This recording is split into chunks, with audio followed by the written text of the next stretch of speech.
होने वाली खबर आप लोगों के लिए है नहीं, आपको पता ही चल गया होगा। भारतीय सेना में टूर ऑफ ड्यूटी लागू कर दी गई है। गवर्नमेंट ने इस पर प्रपोजल रख ही दिया है। देखो आपके सामने दोनों पोस्ट है, अगर आप देख लो, एक ये Agnipath Agniveer tour of duty challenges ahead, मतलब न्यूज़पेपर में इस बात को कह रहे हैं कि इसमें चैलेंजेस तो हैं। अब मैं आपसे कुछ बातें करना चाहता हूँ। देखो मैं आपके सामने दो पेपर रखूंगा, एक सरकार का और एक अपना, मतलब स्टूडेंट का। अपना मीन्स स्टूडेंट का। मैं आपसे दो बातें करूंगा, आप मुझे बताना कि क्या चीजें हैं। गवर्नमेंट क्या कह रही है? गवर्नमेंट ये कह रही है बच्चों कि हम आपको 4 साल की नौकरी देंगे, ठीक है जी, ये गवर्नमेंट कहना चाह रही है। अब आप मुझे एक बात बताना, अब मेरा मत क्या है, मैं आपसे एक बात कहना चाहता हूं बच्चों, अगर आपको गवर्नमेंट 4 साल की नौकरी देती है तो आप एक बात बताइए, आज की तारीख का कंपटीशन इतना टफ है कि आपको पता है 5 महीने 6 महीने की तैयारी से नौकरी नहीं मिलती, 1 डेढ़ 2 साल तक तैयारी करनी पड़ती है। अगर आप 2 साल 2.5 साल कंपटीशन की तैयारी कर रहे हो और उसके बाद आप केवल 4 साल की नौकरी करने के लिए तैयारी कर रहे हो, तो मुझे नहीं लगता कोई भी फायदा है इस तरीके की नौकरी करने का। दूसरी बात, आप 4 साल बाद क्या करोगे? आप 4 साल बाद क्या करोगे? गवर्नमेंट कह रही है कि हम आपको यहां पे ये देंगे वो देंगे। अब आप एक बात बताइए, कल जब से ये प्रेस रिलीज हुई है अग्निवीर अपने अग्निवीर से अग्निपथ वाली, मैं आपसे क्वेश्चन पूछना चाह रहा हूं, जब से कल से ये प्रेस रिलीज आई है, जब से नोटिस आया, आपसे 2 सवाल मेरे हैं। पहला सवाल, जितने भी बीजेपी शासित राज्य हैं सबने ये कह दिया हम आपको क्या कहते हैं पुलिस भर्ती में छूट देंगे। अरे यार, अगर मान लीजिए सरकार वहां पे कांग्रेस की है, फिर आप बीजेपी की सरकार है, बीजेपी शासित राज्यों ने कह दिया, यूपी ने कह दिया, आपके उत्तराखंड में कह दिया, यहां पे कह दिया, लेकिन राजस्थान ने तो अभी तक कुछ नहीं बोला। राजस्थान सरकार ने कोई कुछ नहीं बोला। क्यों नहीं बोला? तो भाई मुझे नहीं समझ आता ये पॉलिटिकली क्या है। पहली बात, सेना को राजनीति से दूर रखना चाहिए। दूसरी बात, अगर आप 2 महीने 2 साल 2.5 साल तैयारी करके नौकरी मिलती है आपको और 4 महीने बाद आपको क्या कर दिया जाता है? बाहर निकाल दिया जाता है, फिर आपके पास क्या बचा? भाई आप कहां के रह गए? अब आप एक बात बताइए, सरकार कह रही है 1 साल में हम 50,000 बच्चों को भर्ती करेंगे, जिसमें 25% को हम क्या करेंगे? रिटेन करेंगे और बाकी को हम निकाल देंगे, ठीक है? तो इसका एक मतलब समझना आप मेरी बात, अगर आप 50,000 बच्चों को लेते हो और उसका 25% आप सेव करते हो, ठीक है बच्चों, तो कितने हो गए? मतलब मान के चलिए 10,000 बच्चे तो ये हो गए, और मान के चलिए 12 साढ़े 12,000 बच्चे होते हैं। फिर भाई बाकी बच्चा क्या करेगा? और अगर आप 4 साल बाद से हर साल उतना ही बच्चा निकालोगे तो उस बच्चे को आप कहां जॉब दिलवाओगे? क्या उसकी प्रायोरिटीज है? आपने कहा कि आपकी सैलरी 30,000 रुपए होगी, उसमें से 30% हम आपका काट लेंगे, बाकी 4 साल बाद उतना ही गवर्नमेंट उसमें देके आपको 11,71,000 रुपए वापस दे दिए जाएंगे। अरे भाई, उस 11,71,000 रुपए से क्या आपकी जिंदगी कट जाएगी? आप देखो प्रेस वाले क्या कह रहे हैं, आप देखना न्यूज़पेपर खुद क्या कह रहा है, Agnipath Agniveer tour of duty challenges ahead. अभी बहुत चैलेंज है इसमें, आप देखो ना, while the government press release gives out the broader outline of the policy, the nitty-gritty is what escapes the eye and is the cause of uncertainty of the veterans। जितने भी अनुभवी बच्चे हैं उन सबके लिए क्या है, किसका कारण है? अनसर्टेनिटी, अनिश्चितता का। आप खुद देखो, ये जो अग्निपथ इन्होंने स्कीम बनाई है, इसमें आप एक चीज बताइए मुझे, 4 साल के लिए आपके 6 महीने की तो ट्रेनिंग ही होगी, अब आप पे क्या बचा? 3.5 साल। अगर आप पे केवल 3.5 साल बचे और आप 3.5 साल की नौकरी करने के लिए जा रहे हो, तो मुझे समझ नहीं आता उस 3.5 साल से एक बार बताइए, सेना पे भारत को कितना खर्च करना पड़ता है? आप भी जानते हैं। उसकी ट्रेनिंग में कितना खर्च करना पड़ता है? आप भी जानते हैं। अरे भाई, जब आपको इतना खर्च करना ही है और 3 साल बाद हम उनको बाहर निकाल रहे हो, तो फिर उनका एंट्रेंस ही क्यों ले रहे हो?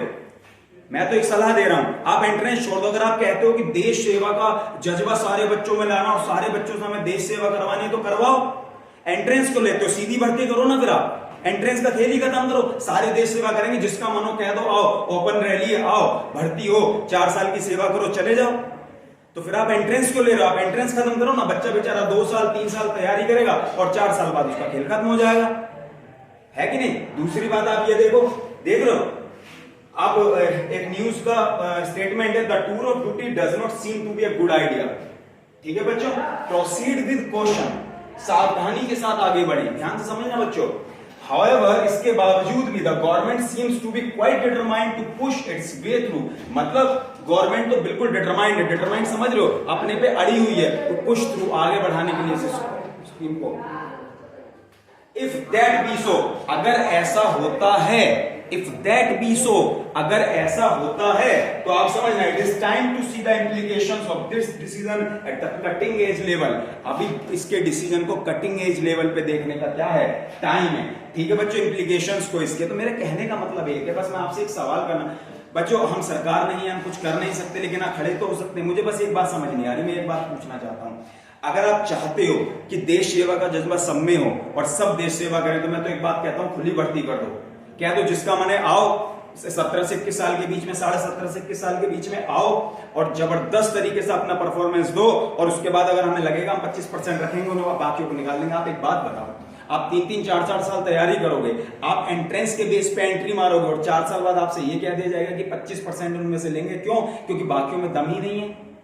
तो यार इसका क्या मतलब रह गया कि बाकी बच्चे बेकार थे क्या? उन्होंने एंट्रेंस नहीं दिया था, ठीक है? तो चलिए मान लिया आपका, फिर आपका फिजिकल है, दुनिया भर की ट्रेनिंग है, क्या बचा रह गया आपके पास? फिर आप एंट्रेंस की तैयारी करते हैं, उसके बाद आप 2-2, 3-3 बार मेडिकल के लिए दुनिया भर के प्रोसेस से गुजरते हैं और एंड में आपसे फाइनली क्या कह दिया जाता है कि खत्म, आपका कुछ है ही नहीं। तो आप इतने प्रोसीजर ही मत करो ना। अगर आपको समाज सेवा, देश सेवा करवानी है सारे, तो आप सीधी सीधी एंट्री करो ना। मैं तो कह नहीं रहा, डायरेक्ट एंट्री करो, कोई दिक्कत नहीं है। लेकिन आप इतनी तैयारी करा के बच्चे को, वैसे ही हमारे, आप एक चीज जानते हैं बच्चों में, एक न्यूज देख रहा था तो उसमें कह रहे थे ये स्कीम तो रशिया और ब्रिटेन में भी लागू होती है। अरे यार वो लोग डेवलप्ड हैं, हम डेवलपिंग है। भारत देश के अंदर उठा के देखो, सबसे ज्यादा बेरोजगार युवा है। अब वो युवा तैयारी करेगा 4 साल की नौकरी करने के लिए, अरे भाई वो डेवलप्ड है। जर्मनी की जितनी पॉपुलेशन है इतनी यूपी की है पूरे की, तो सोचो वो डेवलप कैसे नहीं होंगे भाई? उन्हें फर्क नहीं पड़ेगा, उनके पास अपने ऑप्शंस हैं, वहां पे गवर्नमेंट जॉब का कोई इतना बड़ा रोल नहीं है। भारत देश के अंदर है बेरोजगारी, यहाँ की स्थिति बहुत अलग है। भारत की जीडीपी उठा लो, उनकी जीडीपी उठा लो, कितनी ज्यादा जीडीपी है उनकी, हमारा क्या है? समझ रहे हैं? तो भाई आप उनसे कंपैरिजन कभी कर ही नहीं सकते। उनसे कंपैरिजन को तो हमारा कोई सीन ही नहीं बनता। आप कैसे उनसे कंपैरिजन कर लोगे? जर्मनी की जितनी पॉपुलेशन टोटल है उतनी यूपी की है, और यूपी की उससे ज्यादा ही होगी जर्मनी से, तो जीडीपी क्यों नहीं होगी हाई? क्यों नहीं वो डेवलप्ड कंट्री होंगे? और हमारे पास क्या है? डेवलपिंग कंट्री है। हम लगातार लग रहे हैं, मेहनत कर रहा है, बच्चा लगा पड़ा है। उनके यहाँ ऐसा नहीं होता कि 2-2 करोड़ बच्चे फॉर्म भर रहे हैं, रेलवे का 1 करोड़ बच्चों ने फॉर्म भरा था। हमारे यहाँ, उनके यहाँ ऐसा नहीं है। हमारे यहाँ ये चीज क्यों? सबसे ज्यादा हमारे यहाँ युवा पॉपुलेशन और वही सबसे ज्यादा बेरोजगार है। तो ये हमारे देश का दुर्भाग्य है कि नहीं है? बताओ आप। तो भाई मेरा तो ये कहना है कि टूर ऑफ ड्यूटी, देखिए मैं सरकार नहीं हूं, मैं अपना फेवर नहीं दे रहा, मैं सरकार को गलत नहीं ठहरा रहा, लेकिन मेरा जो पक्ष था मैंने आपको दे दिया। मेरे अकॉर्डिंग टूर ऑफ ड्यूटी किसी भी तरीके से बच्चों के फेवर का केस नहीं है। मुझे बिल्कुल नहीं लगता कि टूर ऑफ ड्यूटी को अप्लाई करना चाहिए, लागू करना चाहिए। मेरे हिसाब से इसको लागू नहीं करना चाहिए। बाकी भाई सरकार है, सरकार से आगे हम जा नहीं सकते, और सरकार के जो सरकार कहेगी उस पर हमें फोकस करना पड़ेगा। चीजें रहेंगी, ये तो प्रोटेस्ट भी बहुत हो रहे हैं, आप देख ही रहे हैं, बच्चे बेचारे लगे पड़े हैं। लेकिन हाँ मैं फिर भी एक चीज कहूंगा, प्रोटेस्ट वगैरह सोल्यूशन नहीं होता। प्रोटेस्ट किसी चीज का सोल्यूशन नहीं है। मैं कहूंगा कि प्रोटेस्ट शांतिपूर्ण करो। अब आप बताइए, बहुत सारे बच्चों की जान चली गई यार, आप लोग जिंदगी से प्यारा कुछ भी नहीं ना, फिर भी कमा खा लोगे। प्रोटेस्ट मत करो, प्रोटेस्ट मत करो, आप अपना शांतिपूर्ण प्रदर्शन करो। आपको अगर करना है, देखो गाड़ी चलाने से, आगजनी कराने से ये सोल्यूशन नहीं है यार। इसके लिए भी तो टैक्स हम ही दे रहे हैं, जिस गाड़ी को आप चला रहे हो उस पर टैक्स भी तो हम ही दे रहे हैं। तो मेरा आपसे कहना है बच्चे, प्रोटेस्ट नहीं, इतना ज्यादा प्रोटेस्ट नहीं, ये गलत चीज है। लेकिन हाँ शांतिपूर्ण अपना ट्विटर कैंपेन चलाओ, ठीक है, लेटर लिखो पीएमओ को या एमएचओ को, ठीक है दोस्तों।